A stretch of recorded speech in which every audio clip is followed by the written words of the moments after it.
people that are here, both in terms of where they're from and what they're doing. And I think that was really one of the aims of KM Middle East, is bring together people that have an interest in knowledge sharing in the Arab world and try to get those collective minds together to see if we can all learn from each other. Why do you think this conference is so unique? Well, I think the Middle East is ready for something like this. I know in the past there's been some other attempts at this, but this is one of the very first times that we've brought a nice mix of international speakers along with regional experts, and I think that mixture is really what made it work well. So you think it's going to make a difference in the Middle East? Absolutely. I mean, that's our intent, is to help the Middle East learn how to collaborate and share and work together.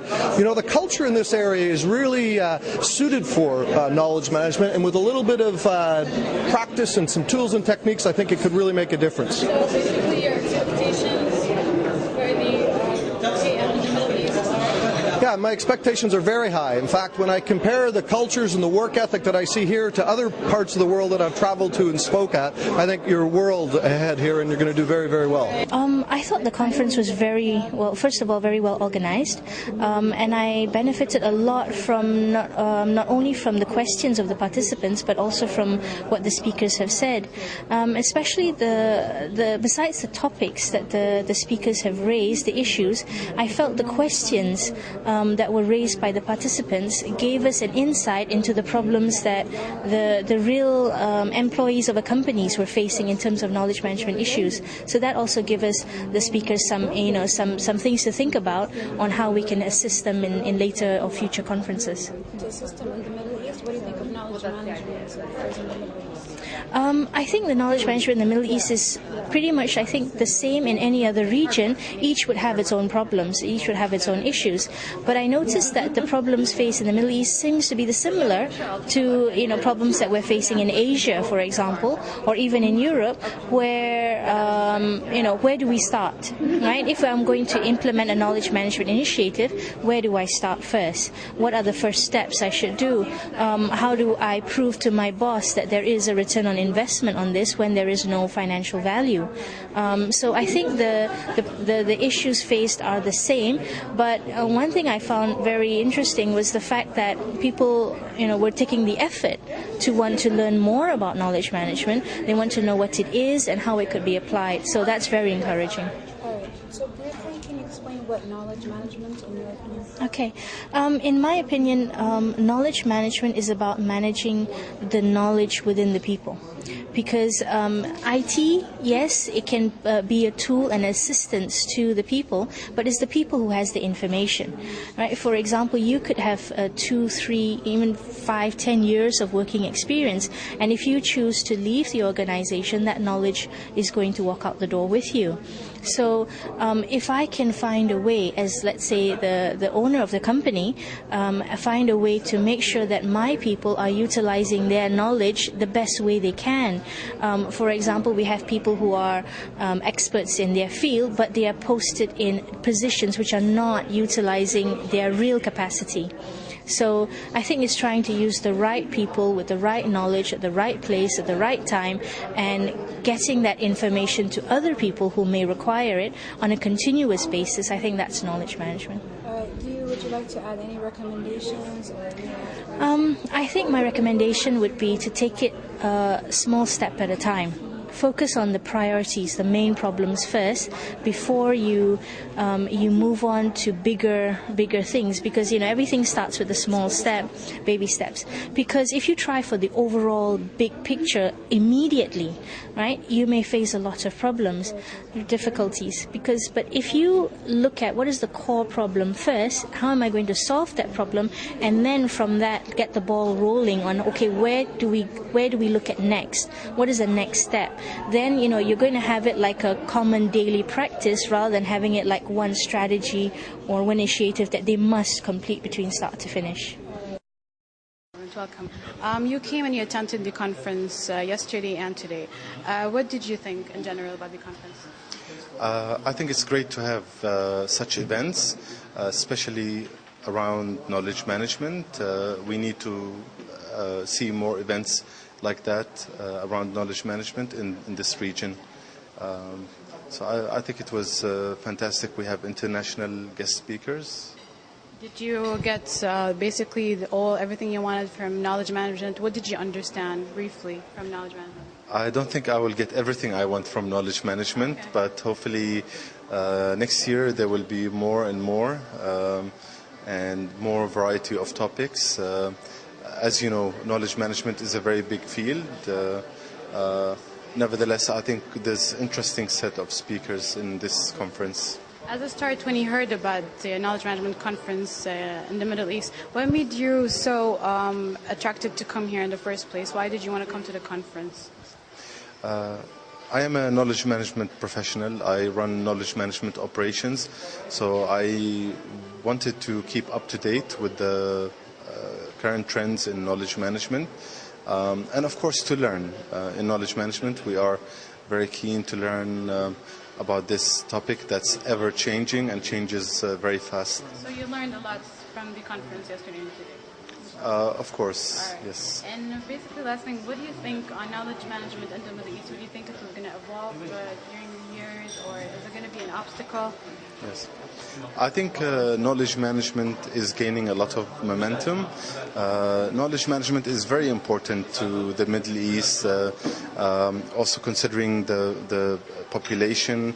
There's a lot of young people. Education is very important in the Arab world. Also, research has shown that knowledge and innovation are key pillars for sustainable development. So I see knowledge and knowledge management as a field to continue to grow in value and importance.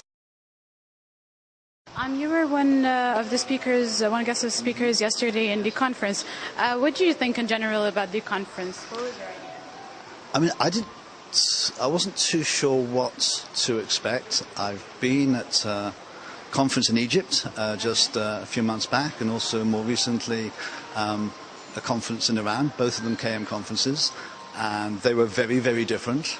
And this one was different yet again.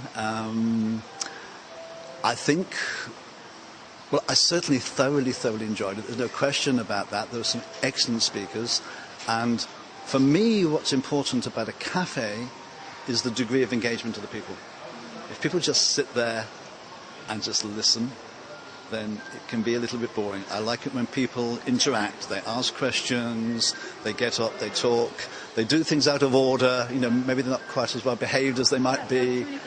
There's that interaction going, and that was happening, and I enjoyed it. It was seriously, it was one of the better conferences I've been to over the years. That was great to hear.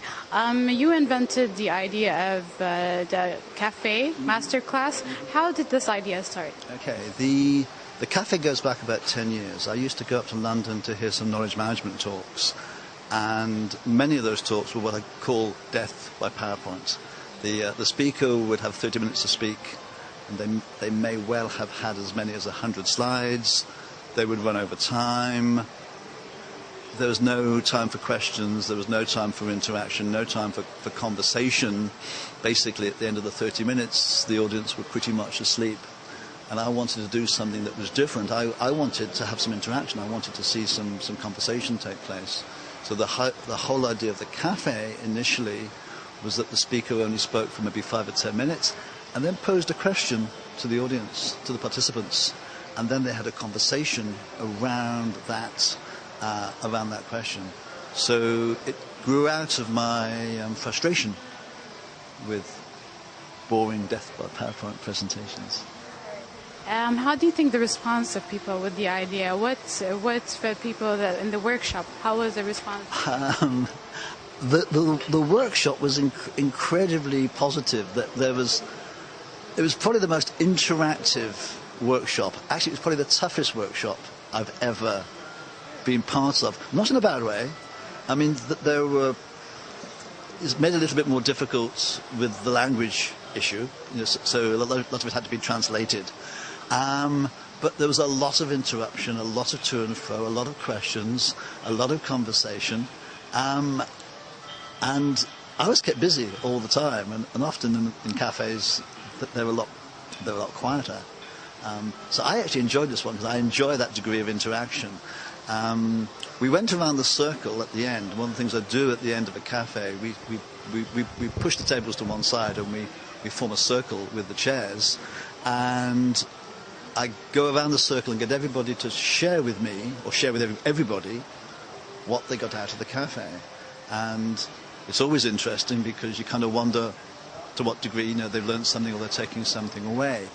Pretty much everybody was positive about it, and I think there was at least one person who wants to go away. Actually, there were several who were going to go away and start to do cafes within their organisation. There were a few people who were already doing them in their own way, but maybe not quite the same process, and they felt that they'd learned a few things from my process, and they were going to take them and adapt them and apply them within their own organisation.